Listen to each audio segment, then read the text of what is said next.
In this video, I'm going to tell you guys all about our favorite places to eat in Baja, California.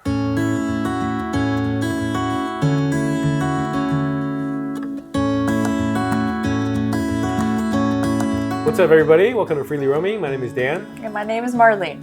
So this is the last of our what to do, how to go to Baja, what to do in Baja series of videos.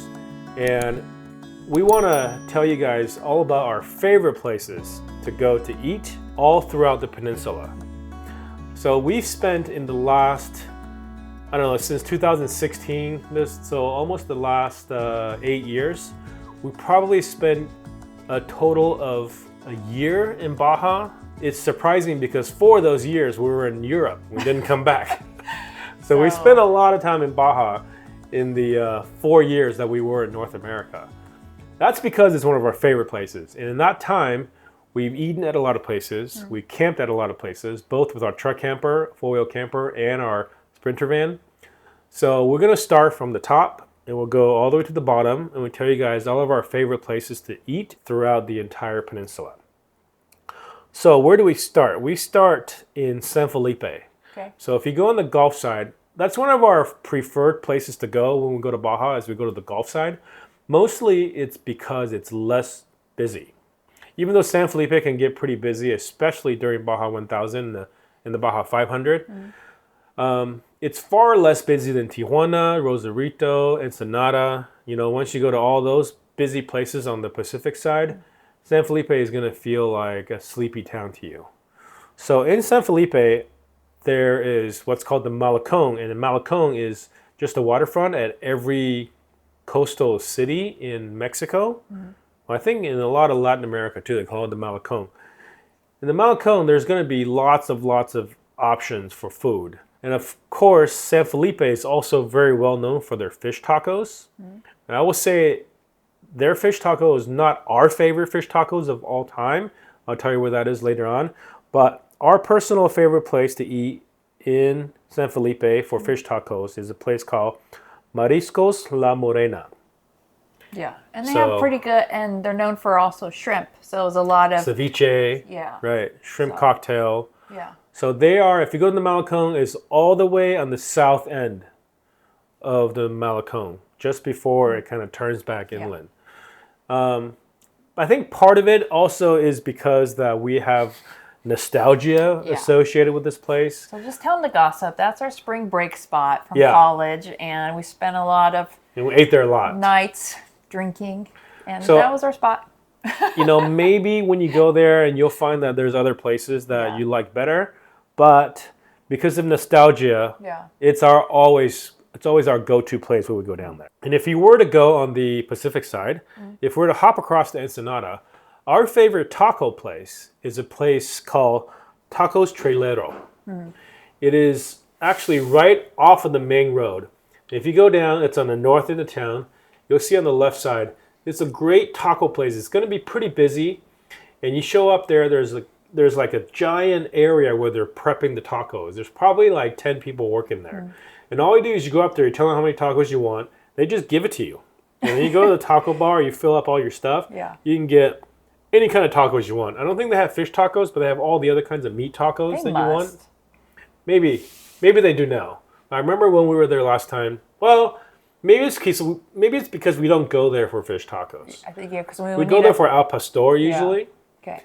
So and then you eat all these tacos. I mean, these are street-sized tacos. You can probably eat like 10 of them. You know, so these days with inflation, I think prices are a little bit higher than before. You may pay a little bit more, but it's really, really good, and it's because the way that they do things, you just tell them how many you want, and they just keep them coming. It's easy to just like overeat there. So Tacos Trailero, check it out. That's in Ensenada. Okay, so as you continue south from San Felipe and you go south, you're on Highway 5. There's not a lot of stuff from San Felipe down until you get down all the way down to Guerrero Negro. So the Highway 5 will pass Gonzaga Bay, will pass Puertecitos. There's no restaurant there really. And you pass Gonzaga Bay, there's not really a restaurant. Actually, Gonzaga Bay, there's a restaurant at the community. Alfonsinas. It's pretty good. It's kind of expensive, but it's a pretty cool spot to hang out.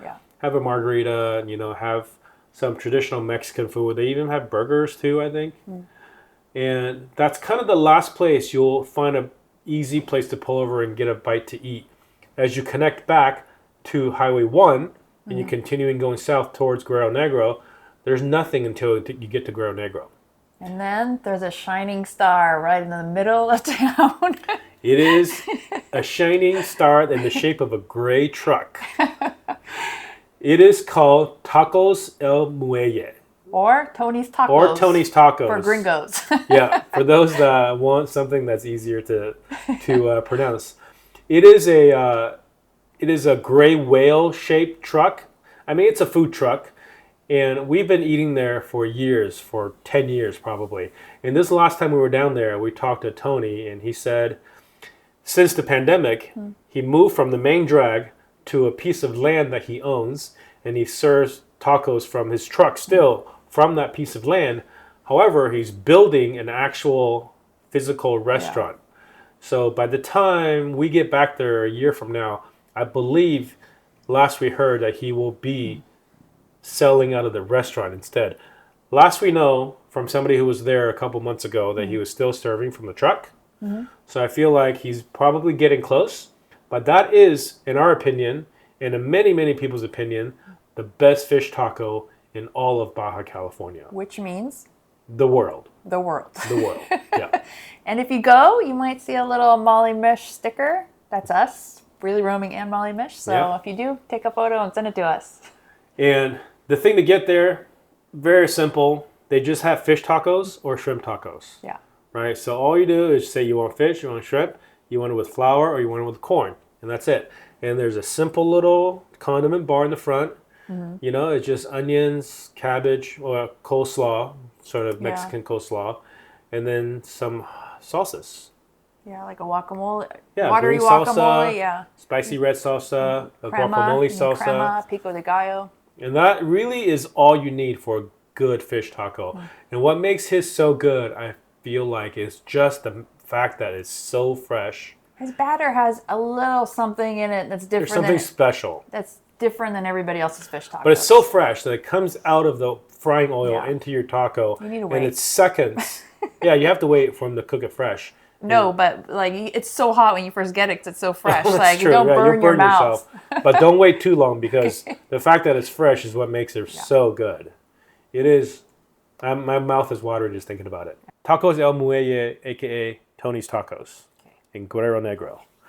Okay, so continue going down. We go to, before Mulege in San Ignacio, there's Rancho Grande. You had your birthday dinner there. And, isn't necessarily the best food in Mexico, but I think it is probably the best option for food in San Ignacio. It's nice atmosphere, and you're sitting by the Mission. Right by the square, by the Mission. A little patio. Yeah. And they keep really the good margaritas coming. Yep. And there's a few campgrounds, and you can just walk. You don't have to drive. You can just walk to your campground. It's easy. Yeah, so a lot of people, when they stay in San Ignacio, we see them just eating at Rancho Grande. So that's our favorite place to go there too. Okay, so continuing south from San Ignacio, we end up at the town of Mulege. And Mulege has a lot of great food options, but we're going to talk about one on the south side of town, which is surprising to us because obviously you get tacos and Mexican food and all different types. But outside of town, south of town, you have Mulege Brewing Company. Which was a big surprise for us last winter because it was our first time there, and we were like, what? Somebody recommended, hey, you should go get pizza at the brewing company. We're like, okay. I mean, they have craft brews, which, is getting more popular, but once you have enough Pacificos and Dos Equis, like an IPA or a nut brown ale or something, switch it up. Yeah, it's a refreshing change. But then we ordered the pizzas, and I swear that the pizza they make there is what I tell people is that the pizzas are so good, and not just good for Baja. It's good pizza for anywhere. So when we first ate there, it was so good we were back there again the next day. So we ate there twice. We were friends that time too. So yeah. So Mulege Brewing Company, it It is a surprising place, and I think they have live music too on the weekends. So Yeah. go check it out. It's worth a stop. Yeah. So continuing going south, you'll go past Bahia de Concepcion, and there's not a lot of options. There's a couple of places at Playa Burro. Playa Burro has the Nomadico place that people like, but it wasn't open yet when we were there. But across the street, there's a place where they have really strong but good margaritas right across from Playa Burro, right next to the volunteer fire station. Don't drive. When I say volunteer fire station, it's a rundown like shade cover with an old fire truck that may or may not run. Yeah. But don't drive. Don't drive after those Playa margaritas. Burro and then just walk back to your camper. Yeah. So if you go south, you get to the town of Loreto.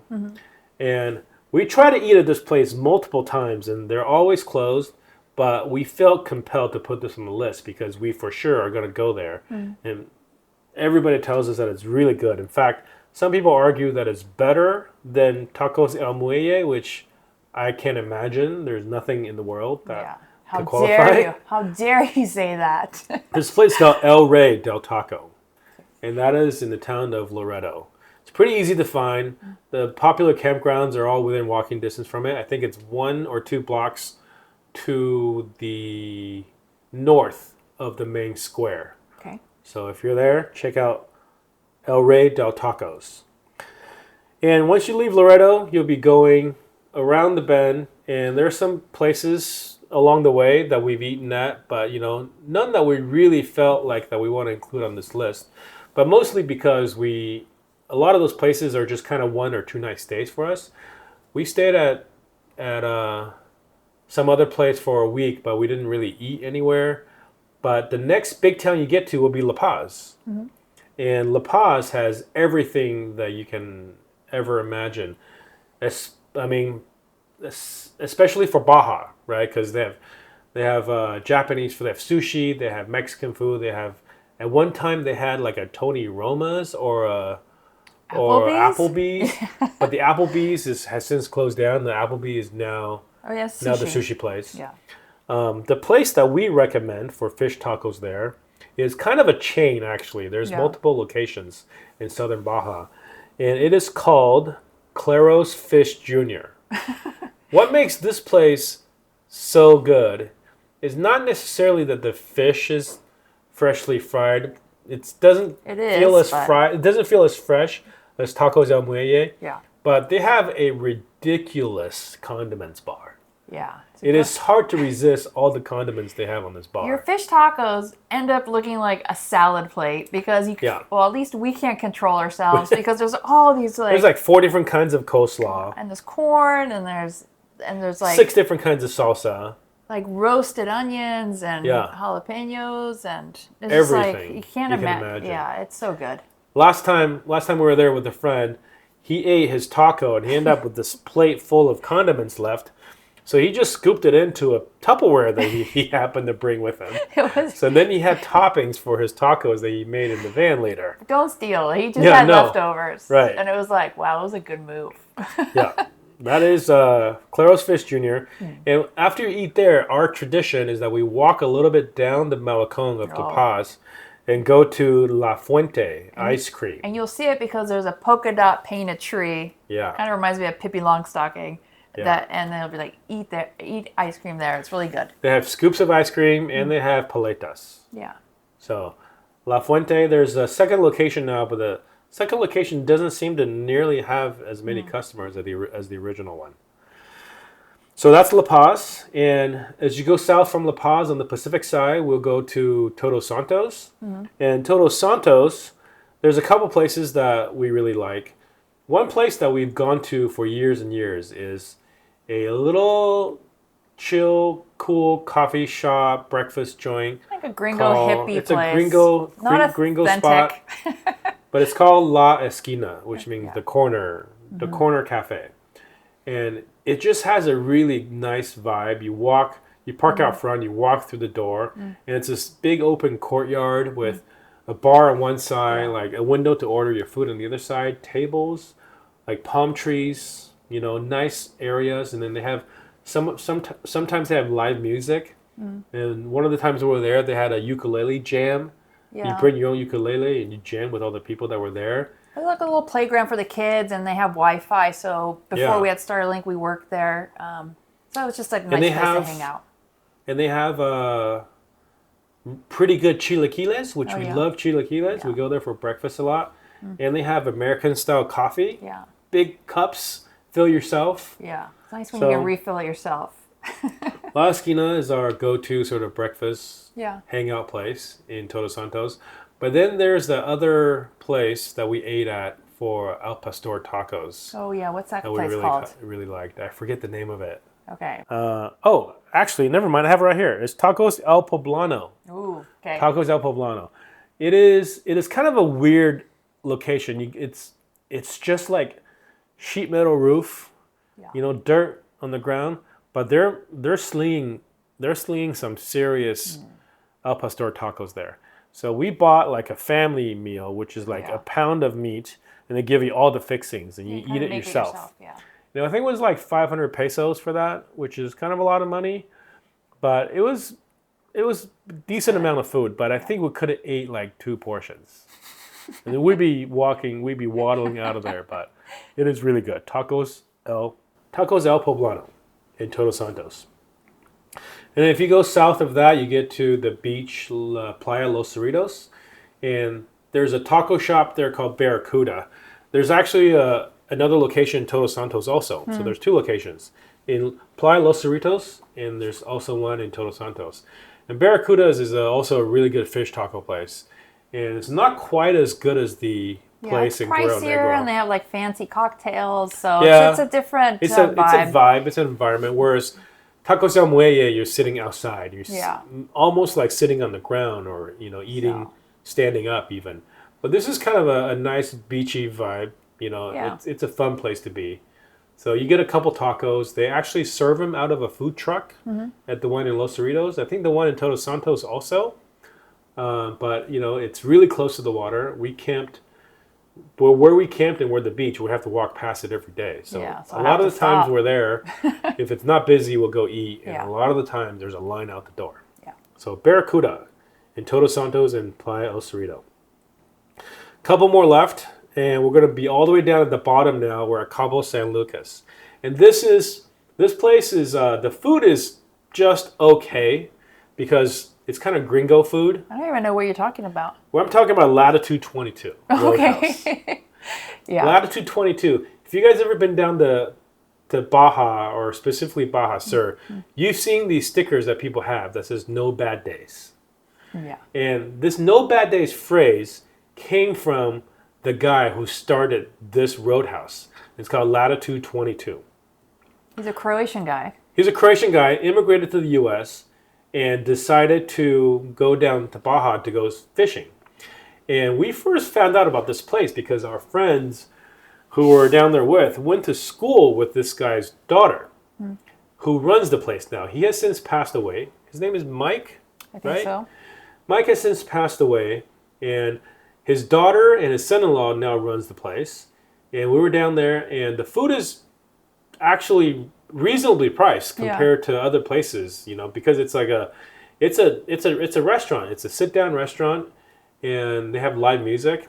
The best thing about this place when we were there is on Fridays, they have a Queen cover band. So good. And it's this Mexican Freddie Mercury.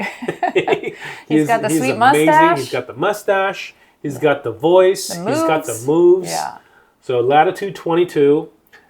Don't necessarily go there for the food. Go there for the drinks. Ambiance. Eat something there. Go there for the ambiance. And go there for Friday night Freddie Mercury cover band. Okay, lastly, this is kind of a surprising place. Is a place called Zai Sushi in the little beachfront. It's not even really a community. It's called La Fortuna. It's on the East Cape. It is down a dirt road. It's down a dirt road, probably 6 miles. So if you have like a little car, you're going to be bumping down there a little bit. But it is like a world-renowned sushi chef who decided that he was going to open a sushi restaurant. And the views are amazing from there. And just the views alone is worth going. But on the other hand, the sushi is also really good. Usually I'm apprehensive when people talk up a place. I'm like, I'm going to be disappointed. This always happens, but it was good. It was good. It was good. And the cool thing is, La Fortuna, you can also camp for free right there in the parking lot. Yeah. So if you're going to go, you can just camp right there, but be aware that usually a reservation to eat at Zai Sushi is a good idea, and they're not open every day. I think they're open. There's a couple days a week that they're closed. So that's the only restaurant you should plan ahead for. The rest, you can just show up usually. Usually. Yeah. Usually. So that's it. I mean, there's obviously other great places to eat at, but we could go on forever. Yeah. So we don't want to just keep going on. So we took you guys from Ensenada, San Felipe, and all the way down to Cabo San Lucas, and then even down to the East Cape. Yeah. So these are our kind of favorite places to eat. If you guys down in Baja, you should check it out. If you have any questions about any of this, feel free to ask them in the comments below. Hope you guys enjoyed it. We'll see you guys in the next video.